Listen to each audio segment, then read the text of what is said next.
Nagtabang sa ako ang anak. Oh, Uh, ma- yan mga idol, si nagbili ng pagkain doon sa labas. Wow, fish. Yun mga idol, isang mapagpalang araw sa lahat at mapagpalang hapon sa lahat. Bago tayo magsimula, mega love shoutouts niyong lahat sa lahat ng mga solid supporter natin, sa lahat ng mga silent viewers, sa lahat ng mga OFW, kapatid nating mga Muslim at Tapo Guardians Brotherhood Incorporated. Shoutout kay Mary Grace Giverson ng Chicago, kay Ate Bibs Bernas ng LA, Ate Mel, kay Ate Takashi Mercy, Ate MJ, Team Kuwait, Team Marlica, Jimmy Ramirez, Janice Alcalde, Bindiho Vlog. Yan. Pasensya na sa iba na hindi natin mabanggit dahil hindi natin maisa-isa mga idol sa sobrang dami. Yun, sa araw na to, nandito kami sa bahay. Nakababa kami ng ligtas pero kanina pa kami nakarating mga idol, mga banda siguro hapon na, mga alas 2 siguro. Pagdating sa bayan, mga malayo din, tapos papunta pa dito sa amin, kaya natagalan kami mga idol. Pero importante, mabuti na lang, nakababa kami ng ligtas, walang masamang nangyari sa amin. Si Jack talaga yun mga idol, yung nakita ninyo. Sigurado ako si Jack nagiging na-hypnotize. Matagal ko siyang hinanap, matagal siyang nawala. Ang balita, patay na si Jack, pero hindi ako naniwala mga idol hanggat hindi ko nakita yung yung bangkay. At hindi ko rin inasahan yun na bigla ko siyang makita kung saan ako sa bundok. Nandun pa rin siya. Siguro doon nagtago si Jack dahil hindi pa namin naikot yung kabuuhan ng bundok na yun, ang gubat na yun, dahil sa napakalaki. Dako kay area, Brad. Malaki yung malaki yung area. Kaya hindi pa namin naikot, hindi pa namin napuntahan isa-isa kung saan yung mga kampo nila. Dahil mahirapan din kami dahil kasama namin yung bata. Ngayon mga idol, ilalagay namin yung bata doon sa safety na pinaglagyan ko kay Amanda. Dahil kami na lang dalawa ni Brad Sarley yung aakyat sa bundok, para hindi kami mahirapan sa aming misyon. Dahil hindi lang bandido, hindi lang aswang yung kalaban namin. Baka maglabasan pa yung mga kulto pag nalaman nilang umakyat na ako sa bundok. Malaki kasi yung galit nila sa akin, kaya hindi kami pwedeng magkumpiyansa ni Brad Sarley. Yung nagsasabi mga idol na bakit ko kinuna ng video yung bahay ni Sarley. Ang sabi ni Sarley, kahit wala pa daw ako, kahit hindi pa kami nagkilala, yung bahay niya talagang nilulusob na ng mga bandido. Kaya nagpasalamat siya, nagkita kami para matulungan ko siyang may baba yung bata na may lagay sa safety lugar. Kasi kahit hindi pa kami nagkakilala, bahay niya dinadaanan na, Brad. Dinadaanan na ng bandido. Niraratrat na. Mabuti na lang hindi mapapasok yung bahay. Kaya hindi din pwede mga idol na hindi namin i-video. Kailangan mag-video din kami para may kuha din kami. Pero okay lang, wala namang masamang nangyari sa amin. Safety kami. Ulitin ko, maraming salamat sa nagbigay ng tulong para kay Brad Sarley. At may nangako rin na magbigay. Hindi ko lang alam kung kailan siya magbigay. Pang cellphone ni Brad Sarley. Sana magtuloy para makapag-umpisa na rin siya mag-vlog. Para pag-akyat namin ng bundok, may cellphone na siya, makapagsimula na siyang mag-vlog. Para hindi masayang yung pagsama niya sa akin. Para kahit paano may kita siya. Para sa kanyang anak, dahil kailangan yung anak niya ng therapy para sa kanyang yung nararamdaman niya, yung sakit, para maano na siya, tuluyan ng makapagsalita ng maayos ba. Kailangan talaga makapag-vlog. Sa pagbalik namin mga idol, hindi lang namin sasabihin kung kailan.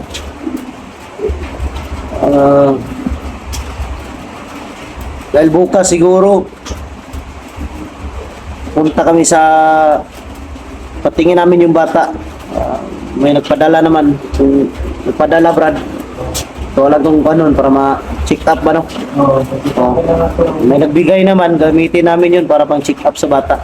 Kaya ako'y nagpapasalamat. Pasensya na kayo mga idol, hindi ko pwedeng sabihin kung anong pangalan niya dahil ayaw niya magpabanggit. Yan, dito si Brad Charlie mga idol, nanood sa ano namin, sa pagpunta namin sa bundok, nanood siya ng video sa TV. Ang bata mga idol, nandun sa labas. Kasama yung anak ko, nandun siya sa labas. Mamaya, makikita niyo yun. Yan, Brad. Nakababa kita o safety ba kay May naggrad, wata marangi ganyan na sa Gani no? Bisod kayo. Juan. Mabuti na lang mga idol. Salamat dahil Brad sa mga nagtabang sa akwang anak. Oh. Na napacheck up na ako siya balik sa doktor. Pasalamat po sa inyo mga boss, madam. Na naway tulungan niyo kami masuportahan para sa aking pangangailangan na sa mata araw-araw. Kaya sisikapin namin na makabalik doon, na iwan ko na lang yung bata sa pare. Yun mga idol. Baka sa may sinabi si Brad Charlie mga idol sa akin na hindi ko lang pwedeng sabihin sa video. Alam ko ngayong araw na to, ngayong oras na to, nakamonitor yung mga bandido sa video namin. Kaya hindi kami pwede magkumpiyansa ngayon dahil baka hindi namin alam. Bigla kaming lusubin dito sa bahay. Pupuntahan din namin, bisitahin namin yung bahay ni Lolo Pedro ngayon. Kahit wala si Lolo Pedro mga idol, kailangan ko pa rin puntahan.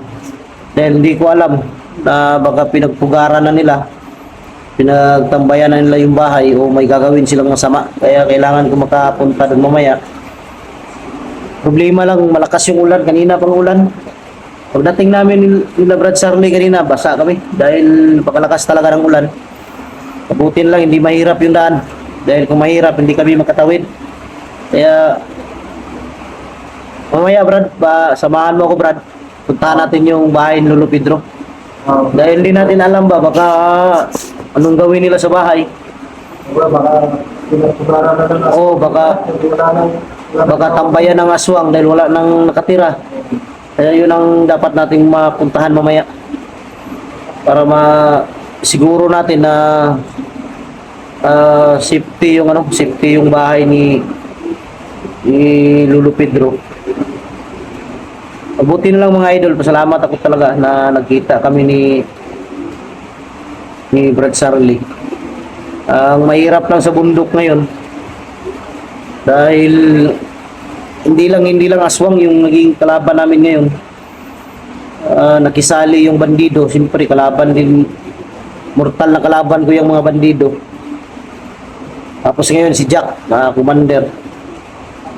Pero sikapin ko mga idol na mahuli si Jack, matanggal yung hypnotize sa kanyang katawan para may balik sa dating normal. Nanibago ako dahil akala ko hindi si Jack, sobrang payat. Dahil nung nandito siya sa akin noon, mataba si Jack. Ngayon sobrang payat. Di ko alam, baka sa katagalan magiging aswang yun. Kailangan talaga makuha si Jack para magkita. Sa palagay ko, Master, Commander Jack, parang na ng aswang yun. Hypnotize, baka Sigma aswang po siya, no? Basig aswang. Pero duda ko Brad na ang aswang at bandido parang may connection sila Brad. Parang gano'n lang ba? Nakita ko kasi makakuta ng mga aswang dun sa opera namin, tapos dumating yung mga bandido. Oh. Taka nga ako dapat magkalaban yan sila Kaya nga. Ngayon, kita natin na Parang may ano nila ba? Parang iisa sila ngayon, Brad. Parang may connection sila. Parang nag-connection sila ba? Kaya yun ang paghandaan natin. Huwag ka mag-alala, Brad. Tutulungan kita, Brad. Oh, yun ang paghandaan natin para hindi tayo mahirapan ba. Dahil ang nakikita natin ngayong kalaban, bandido pa lang tsaka aswang, hindi pa lumalabas yung mga kulto. Yun ang mahirap pag lalabas ang mga kulto, magsanib pwersa. Pero wala namang problema. Lalong kadami Oo. yung makakalaban natin dyan. Wala namang problema, Brad. Kaya naman. Uy. Yun. Yung bata mga idol nandyan sa labas. Nandyan kasi yung tawag dito, yung anak ko nandyan sa labas. Naglaro sila. Kaya sabi ko dyan ko lang sa labas. Dahil mamaya, or bukas siguro, Brad, katapos natin ma-check up, ihatid na natin doon sa kung saan si Amanda para makapag-desisyon na tayo ng akyat para sa misyon. Dahil kailangan talaga natin makuha agad si Lolo Pedro para Palagay ko, Brad. Mga ilang araw na yun si Lolo Pedro nandun sa kanila. mga 3 siguro. Mga 3 araw na hawak nila si Lolo Pedro. Malag na mahaba-haba pa rin yung lakbay natin. Baka sa sunod na araw pa rin natin makikita yan. Itong mission na to, Brad, itong mission na to, walang katapusang mission to. Mahirap na mission pero walang problema, kaya naman. Wala naman tayo sinusuko ang mission. Sa atin lang, doble ingat lang tayo. Ingat na tayo Oo. sa ating lakad. Kasi Dahil ang dami-dami talaga ng mga kalaban natin. hindi natin alam ba kung anong pwedeng mangyari. Pero okay lang, wala problema dahil tayo na lang dalawa, wala nang bata. At isa din, Brad, kailangan din natin mahuli yung babaeng aswang, yung dalaga. Dahil kung hindi, marami yung mabibiktima. Yung lang, Brad, yung aswang na yun. Okay lang sana kung Tima sa mga lalaki.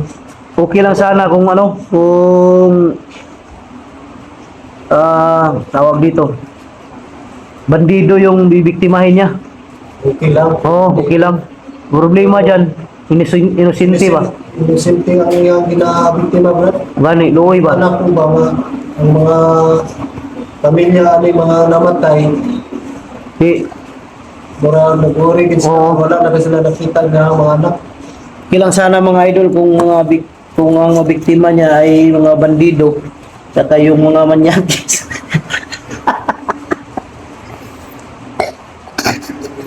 Mga manyakis mga idol para mawala na. Pero kung mga inosente, kawawa. Pero kung bandido, tsaka mga manyakis, wala problema yan, kaya patayin niya. Okay lang yung mga yakis na patay nila para mabawasan naman. Mabuti na lang mga idol, si Brad Sarli, hindi siya nakit ba? Mahirap ako akitin, Brad. Hindi ko makita yung ano, Brad. Wow. Hindi ko makita yung mukha niya kung maganda ba yun or hindi.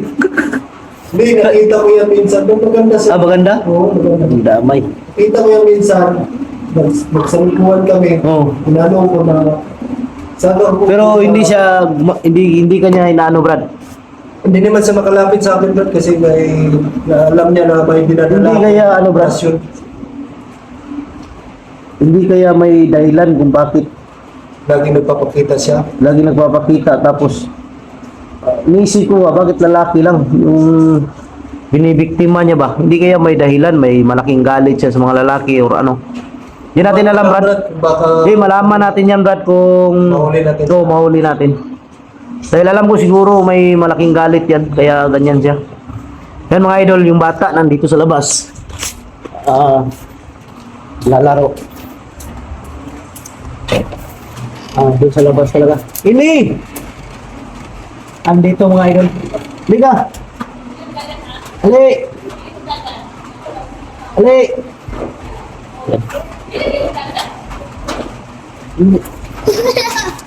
Ali! Yan mga idol, bilhin na lang namin ng damit. Yan. Yan. Ano kulit dahil Nagbili siya ng tindahan sa labas ba? Nagbili siya sa tindahan. Yan, pili. Kuyugan siguro ni sa anak mo, Brad. Oh, kuyugan siya paggawas. Ano kabalo mo palit Oh, ba? sabayan siya ba paggawas? Yan mga idol, inano namin ng damit. Dumaan kami ng palengke kanina. Pati si Brad Charlie, nagbili rin ng damit. Para may suot siya, pero problema lang yung ano niya. Talaga Yung mga tao, lagi nakatingin sa kanya kung bakit may pula siya dito sa noo. Pero sabi ko sa kanya, wag kang ano Brad, dahil hindi nila alam kung ano yan. Yan. Ili! Yan mga idol, si nagbili ng pagkain doon sa labas. Wow. Fish? Kaon ka fish? Kain daw siya ng isda. Yan. Mga idol, abangan nyo yung ano, yung pagbalik namin ng bundok at saka pagpunta namin mamaya sa bahay ni Lolo Pedro dahil hindi talaga pwedeng hindi namin mapuntahan yun. Para malaman din namin kung anong, sigurado ako may mga ano dun, Brad, may mga nakatambay siguro, pero hindi na tayo piyansa pagpasok mamaya dahil critical din ang area na yun. Ayun mga idol, hanggang dito na lang. Salamat Brad. Dito na lang yung video namin mga idol. Update to para malaman niyo nakababa kami ligtas. Maraming salamat. God bless ating lahat. I love you all.